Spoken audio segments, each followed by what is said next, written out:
नमस्कार, मैं हूं सूरज कुमार और स्वागत है आपका अपने क्राइम शो क्राइम का खेल चैनल में। उसे अपने ही परिवार का खून करके उनकी आत्मा को देखना था।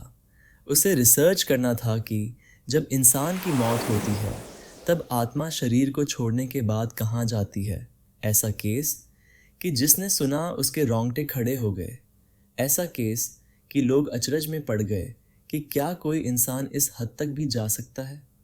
आइए जानते हैं इस भयानक और रोंगटे खड़े कर देने वाली कहानी को। तारीख थी 9 अप्रैल 2017। केरल के तिरुवनंतपुरम में एक जगह है नथानकोडे।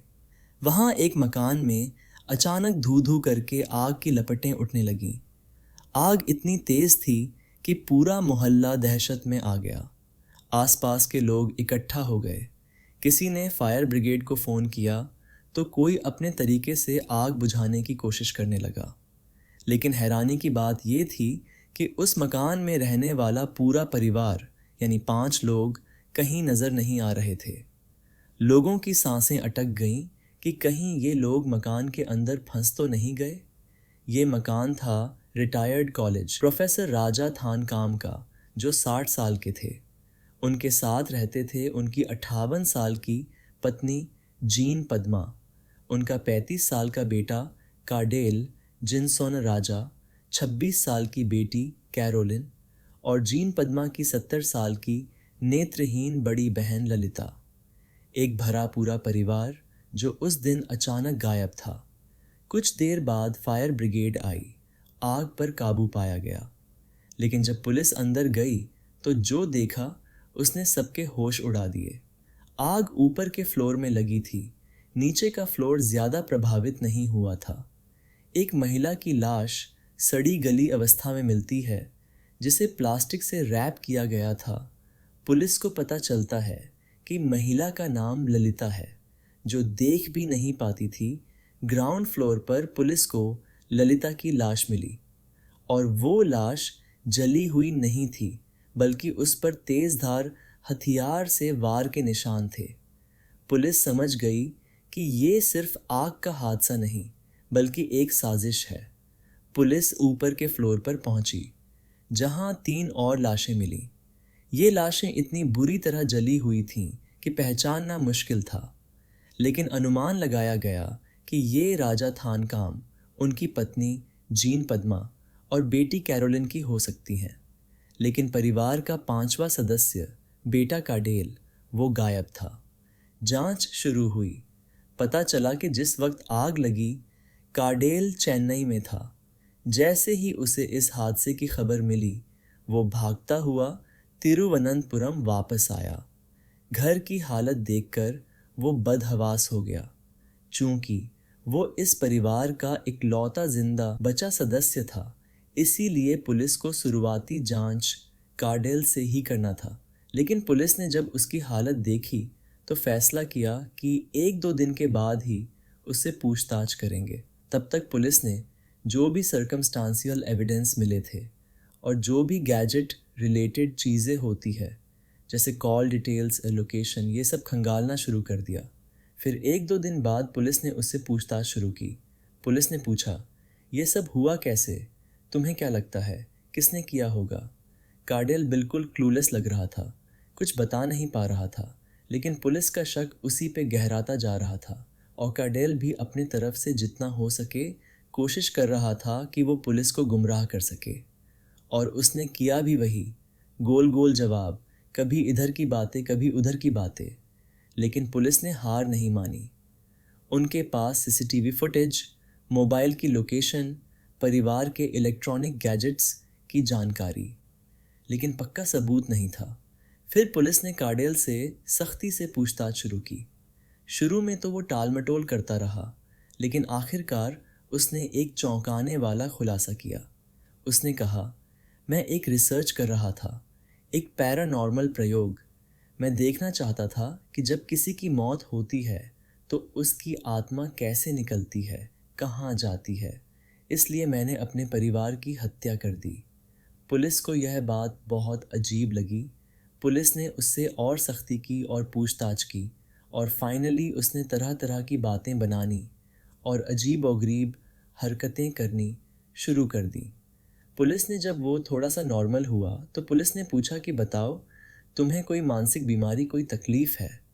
तो उसने कहा कि हाँ, मुझे मानसिक बीमारी स्किज़ोफ्रेनिया है।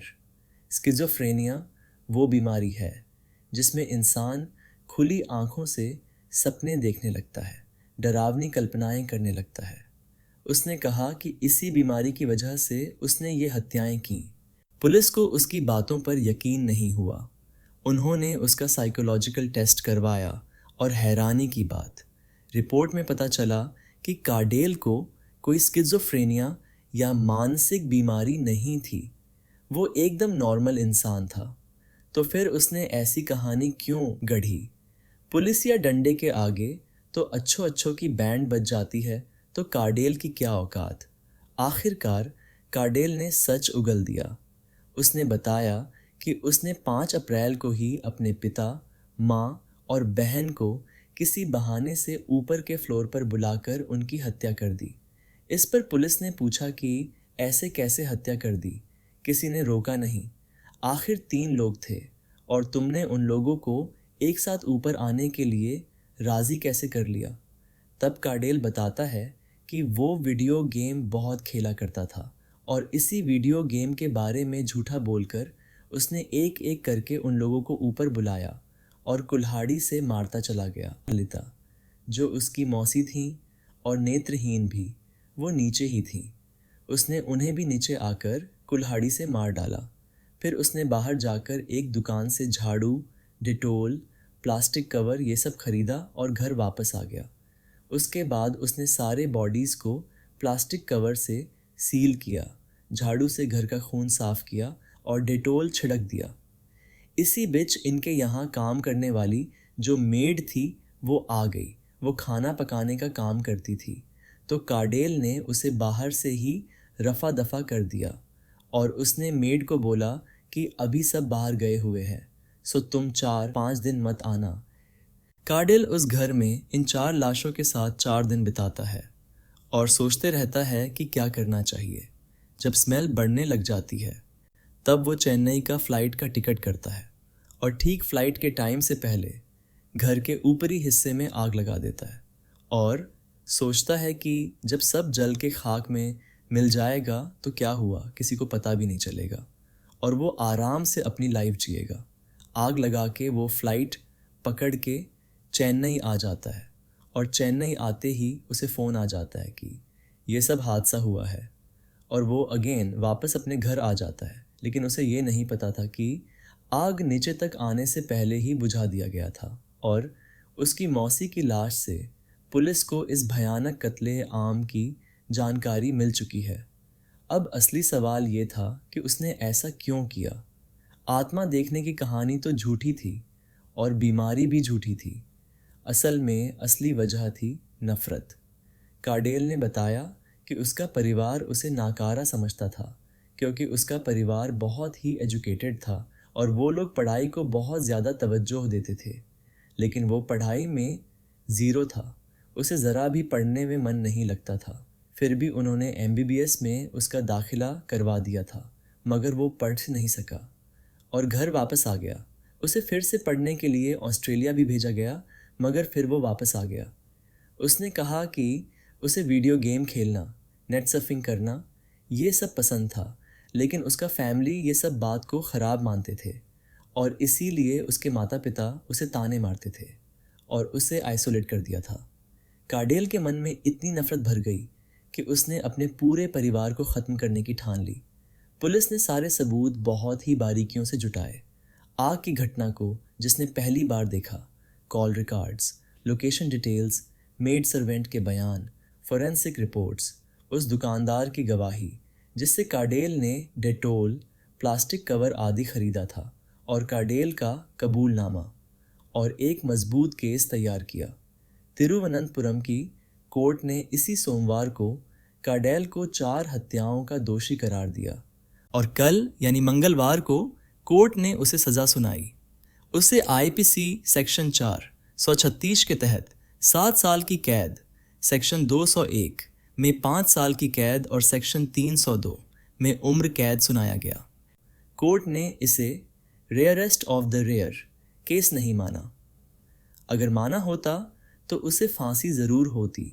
तो ये थी वो खौफनाक कहानी जिसमें एक लड़के ने गुस्से और नफ़रत में अपने पूरे परिवार को ख़त्म कर दिया। उसने ड्रामा भी खूब किया, लेकिन आखिरकार सच सामने आ ही गया।